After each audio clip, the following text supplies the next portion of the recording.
নমস্কার, আপনাদের স্বাগত জানাই চ্যানেল রূপা মুখার্জি বেঙ্গলিতে। ডিএর যে জাজমেন্টটা দেওয়া হয়েছে ওটা 121 পাতার একটি জাজমেন্ট।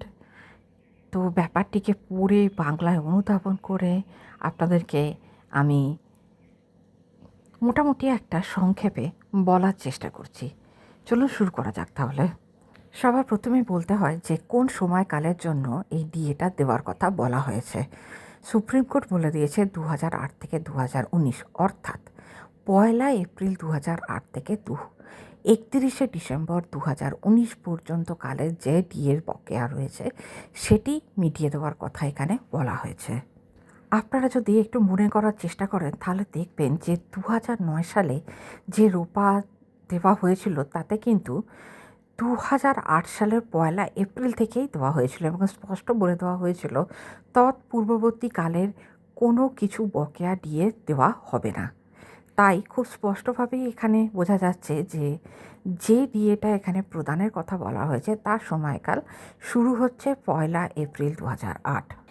এবার রোপা 2020 এফেক্ট শুরু হয়েছিল 1 জানুয়ারি 2020, তাই রোপা 2019 শেষ হয়েছিল 31 ডিসেম্বর 2019। তাই এই মাঝের যে সময়কালটা সেটাকেই মান্যতা হিসাবে ধরা হচ্ছে।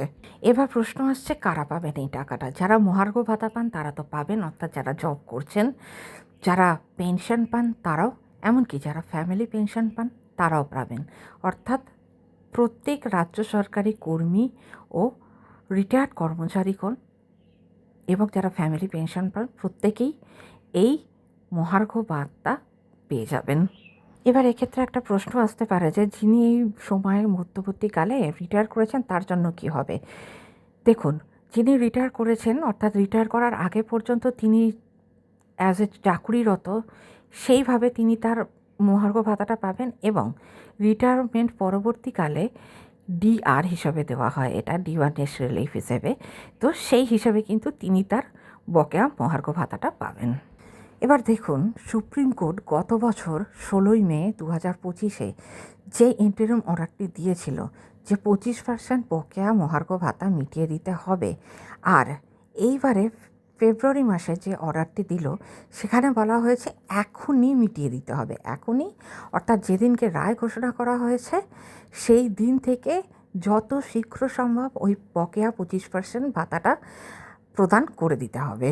এর জন্য কিন্তু সময়কাল নির্দিষ্ট করা এখানে হয়নি। এই যে 25% মহার্ঘ ভাতার কথা এখানে বলা হয়েছে এটি কিন্তু গত বছরই বলে দেওয়া হয়েছিল, যেটি কোনো কার্যকর করা হয়নি। তাই এবছর 5ই ফেব্রুয়ারিতে বলা হয়েছে ইমিডিয়েট মিটিয়ে দিতে হবে, অর্থাৎ বলা হয়েছে যত শীঘ্র সম্ভব। এর জন্য কিন্তু কোনো নির্দিষ্ট দিনকাল ঘোষণা করা হয়নি এবং বলা হয়নি যে অমুক ডেটের মধ্যে মিটিয়ে দিতে হবে। বলা হয়েছে যত শীঘ্র সম্ভব তত তাড়াতাড়ি এই যে বকেয়া 25% ডিএ আছে সেটাকে মিটিয়ে দিতে হবে।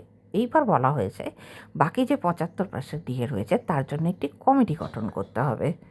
এই যে কমিটি গঠন করার কথা বলা হয়েছে, এই কমিটিতে শ্রদ্ধেয় প্রাক্তন বিচারপতিরা রয়েছেন, এই ধরনের কোনো গণ্যমান্য ব্যক্তিরা রয়েছেন। তারা এবার পুরো ব্যাপারটা খতিয়ে দেখবেন যে কত দিনের মধ্যে এই বকেয়া 75% দিয়ে দেওয়া যায়। এক্ষেত্রে মনে রাখার বিষয় যে ইতিপূর্বে স্যাট এবং এআইসিপিসি যে নির্দেশ মেনে যে টাকাটা দিয়ে দেওয়ার কথা বলা হয়েছিল, সুপ্রিম কোর্ট কিন্তু সেই নির্দেশই বহাল রেখেছে। এই কমিটি এবার বিচার করে দেখবে যে কত দিনে দেওয়া সম্ভব এবং কিভাবে দেবে। দেখুন, কিভাবে দেবে বললে কিন্তু স্যাট একটা প্রভিশন রেখেছিল যে পিএফের মাধ্যমে কিন্তু এই টাকাটা দেওয়া যেতে পারে। এটা কিন্তু কোনো বানানো কথা আমি বলছি না, এটা কিন্তু স্যাটেই বলা ছিল এবং স্যাটের নির্দেশই ছিল যে দরকার পড়লে পিএফে যে পিরিয়ডটা রয়েছে সেটাকে লক করা যাবে। আর সুপ্রিম কোর্ট কিন্তু সেই নির্দেশটাই আবারও দিয়েছে। অতএব এই কমিটি এখন ঠিক করবে কটা কিস্তিতে বাকি 75% দিয়ে দেওয়া হবে এবং কিভাবে দেবে, অর্থাৎ মোড অফ পেমেন্টটা কী হবে সেটাও কিন্তু এই কমিটি নির্ণয় করবে। এই কমিটিকে রিপোর্ট দিতে হবে 6ই মার্চ 2026 এবং এই যে বকেয়া 75% ডিএটা রয়েছে তার প্রথম কিস্তিটা পরিশোধ করতে হবে 31 মার্চ 2026 মধ্যে। এবার এই কমিটি যেটা করবে সেটা হলো যে সে নির্ণয় করবে কিভাবে দেওয়া হবে, অর্থাৎ 25% করে কি অন্য আরও কোনো হিসেব নিকেশ করে, এবং তারা যে 3টে বা 4টে বা যেভাবে 5টা যেভাবে তারা ডেটটা নির্ণয় করবে, সেই ডেটটা কিন্তু রাজ্য সরকার মানতে বাধ্য থাকবে। এবং এই যে প্রথম মানে বকেয়া 75% প্রথম কিস্তিটা আদৌ সঠিক সময়ে দেওয়া হয়েছে কিনা এবং রাজ্য সরকার সকল নির্দেশ মানছে কিনা এ নিয়ে রাজ্য সরকারকে একটি রিপোর্ট করতে হবে 15ই এপ্রিল 2026-এর। কারণ তারপরই সুপ্রিম কোর্টে বাকি শুনানি রয়েছে। একটা ব্যাপার খেয়াল করে দেখবেন, এই এত যা কিছু হচ্ছে সব কিন্তু হচ্ছে 2026-এর বিধানসভা ভোটের আগেই। এতদিনে কিন্তু কোনো রায় বেরোয়নি।